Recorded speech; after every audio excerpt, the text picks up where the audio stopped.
Good morning, students. As our previous video, we were discussing about the chapter number 4, it's polynomial. As a previous video, just we had to introduce about the polynomial and we had discussed about the polynomial, definition of polynomials and types of term polynomials based on the terms and the degree. So those students still not see the previous video, first see that video, then you have to see this video. Okay, now today's introduction part 2. ठीक है, so our topic is representation of polynomial. How we have to represent the polynomial? Suppose this is what 3x का power 5 minus 2x का power 4 plus 3x cube plus 9. This is what polynomial. X का power 6 minus 2x, this is also polynomial. 5 plus 5y plus 3, this is also polynomial. U का power 2 plus 3y का u cube, this is what polynomial. So all these 6 expressions are polynomial. So how we have to represent the polynomial? Suppose अब ये देखो यहाँ पे क्या लिखा हुआ x का पावर 5, x का पावर 4, x का पावर 3 plus 9. अब देखो रिप्रेजेंट कैसे करोगे? p of x. How we have to write? p of x. p of x. Why are writing here p of x? Why? Because ये जो है देखो ये x क्या रिप्रेजेंट कर रहा है? इसका वेरिएबल. x क्या रिप्रेजेंट कर रहा है? Variable. So how we to call that p of x equals to 3x का पावर 5 माइनस 2x का power 4 plus 3x cube plus 9. Clear है? तो how we to represent the polynomial, इस expression को पॉलिनोमियल से कैसे रिप्रेजेंट करेंगे? p of x equals to ये पूरा होल टर्म लिख दोगे. जो भी यहाँ पे वेरिएबल रहेगा उसको अपन यहाँ पे ब्रैकेट पे लिखेंगे. So how we to call, so क्या कॉल करेंगे? p of x. उसको क्या लिखेंगे? अब जरूरी है student, is not necessary to write p of x, कुछ भी लिख सकते हो. g ऑफ x लिख लो. अब यहाँ पे क्या वेरिएबल क्या है? x x x. So how we to write g of x as you call g of x p of x. ठीक है, तो ये क्या, उसको क्या बोलेंगे? g of x equals to x का पावर 6 माइनस 2x का power 7 plus 3x minus 1. So this is what polynomial representation. 5y plus 2 कुछ भी लिख लो, इसको लिख लो g of y. ठीक है, y जो भी ब्रैकेट के अंदर रहेगा वो वेरिएबल रहेगा. यहाँ पे क्या है? Variable y. तो क्या लिखोगे? 5y plus 2. ठीक है, अब यहाँ पे क्या है? u का पावर 2 प्लस 3 u का क्यूब है, तो लिख लो p of u. लिख लो p of u equals to u का पावर 2 प्लस 3u का क्यूब. 10 ये to represent the polynomial. Here what b, तो r ले लो, r of b equals to b का पावर 4 माइनस b का 2 प्लस 6. इसको आप ऐसा भी लिख सकते हो, p of b equals to b का पावर 4 माइनस b का पावर 2 प्लस 6. ओके, बट ये कंपलसरी है, जो भी ब्रैकेट के अंदर रहेगा वो क्या मेंशन करेगा? इसका वेरिएबल मेंशन करेगा. इसको आप चेंज कर सकते हो. क्लियर है? सपोज इसको क्या लिख सकते हो? p of z equals to z का पावर 2 प्लस z का पावर 5. ठीक है, this is the representation of polynomial. और we have to write g of z. How we have to write g of z का power 2 plus z plus 5. But in this bracket we have to make mention of that variable which are in the expression. Clear हुआ यहाँ तक? So this is just like a representation of your polynomial. इसको अपन ऐसा लिखते हैं polynomial को. तो आपको कहीं भी दिख गया p of b, r of b, it means this is what? Polynomial. This is the terms of polynomial. So I hope you have understood. Now next term is coefficient. What is coefficient? The number that multiples the lateral number is called the coefficient.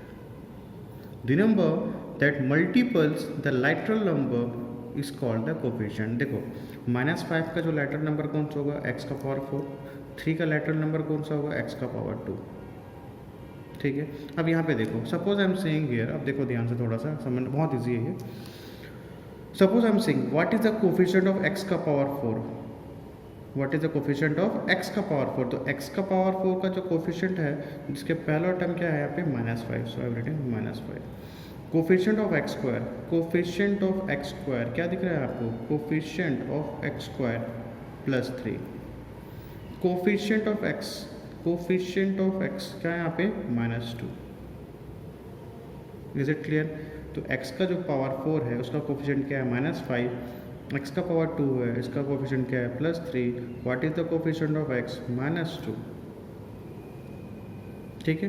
And what is 2, what is -2, -2 is a constant term, इसके पास कोई variable नहीं है, ठीक है, there is no variable, so we have to say that this is what -2 is what constant term.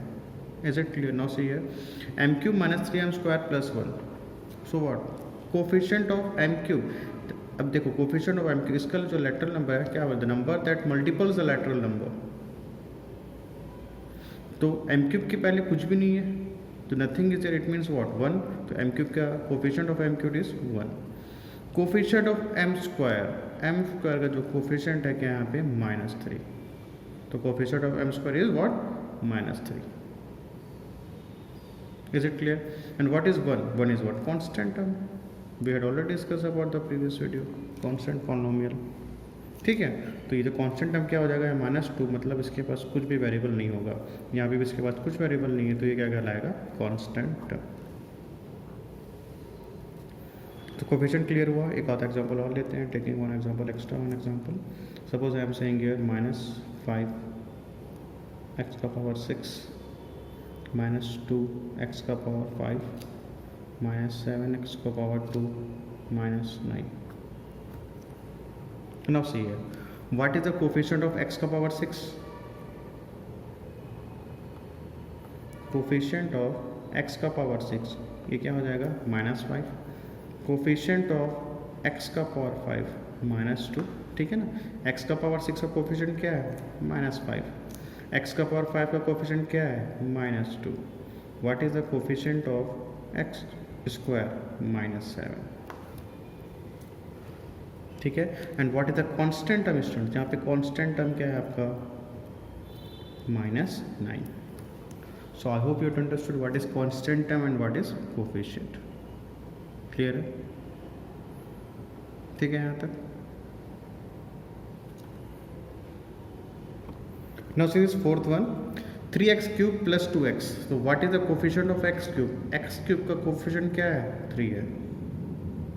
अब यहाँ पे देखो what is the coefficient, suppose आपको कोई आपसे अगर क्वेश्चन पूछ लिया what is the coefficient of x², अब देखो यहाँ पे x² दिख रहा है स्टूडेंट्स, क्या आपको यहाँ पे x² दिख रहा है क्या, नहीं दिख रहा है, तो सीधे आप क्या बोलोगे, this coefficient of x² is 0, मतलब ये हुआ कैसे, ही ऐसा हुआ।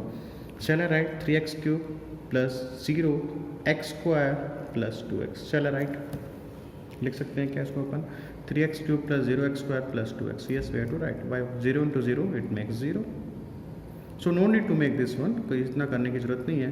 पर यहाँ पे आपको x² का कुछ भी चीज़ ना दिखे, जैसे कि कोफिशिएंट ऑफ x² यहाँ पे दिख रहा है कि आपको x² नथिंग, तो it makes 0, what is the coefficient of x +2, clear है। Suppose I am asking here in this expression what is the coefficient of x का क्यूब, यहाँ पे आपको x का क्यूब दिख रहा है क्या, नहीं, तो कोफिशिएंट ऑफ x³ क्या हो जाएगा 0, ठीक है ना, कोफिशिएंट ऑफ x क्या हो जाएगा 0, है क्या यहाँ पे x का क्यूब है क्या यहाँ पे, नहीं है, तो यहाँ पे कोफिशिएंट ऑफ x³ हो जाएगा 0।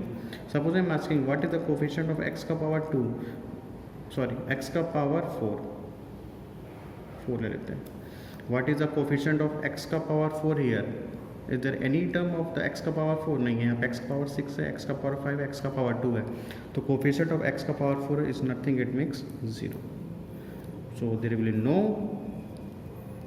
exponent of that term, so it will be always be a 0, clear है यहाँ तक। so तो ये clear constant term and the coefficient term। now see next, so our last topic is zero of polynomial, and what is zero of polynomial, now see here, if all the coefficient of a polynomial are 0, what the definition says, if all the coefficient, we had already discussed about the coefficient of a polynomial are 0, for example suppose I am taking example ax² + bx + c, क्या है ax² + bx + c, where a equals to b equals to c equals to 0, it means what, a की value क्या है 0, b की value 0 and c की value 0, so it makes this is called the zero of polynomial. Suppose देखो यहाँ पे, अब यहाँ क्या बोल रहा है, for example A square plus B X plus C, suppose I am putting here A equal to zero, B equal to zero and C equal to zero. चलो पुट अप कर ले, देखते हैं यहाँ पे zero x square plus zero x plus zero, ठीक है ना। So I am putting here A equals to 0 here, b equals to 0 here and c equals to 0. So finally what we got यहाँ पे 0. So finally what we got यहाँ पे 0. So this is called a what? Zero polynomial. Zero polynomial. Okay. So the coefficient of a polynomial are the coefficient of a coefficient, ये क्या है, x का coefficient क्या है 0, एक्स स्क्वायर का coefficient क्या है 0. So if the all the coefficient of a polynomial are 0, so this type of polynomial is called the zero of polynomial. Is it clear? ठीक है. And the degree of this polynomial is undefined, so we can't say what is the degree here. Okay, so I hope you understood zero of polynomial. So your introduction part 2 is over. Though in the next class we'll discuss about the exercise question. Okay students, thanks to all of you. Be safe.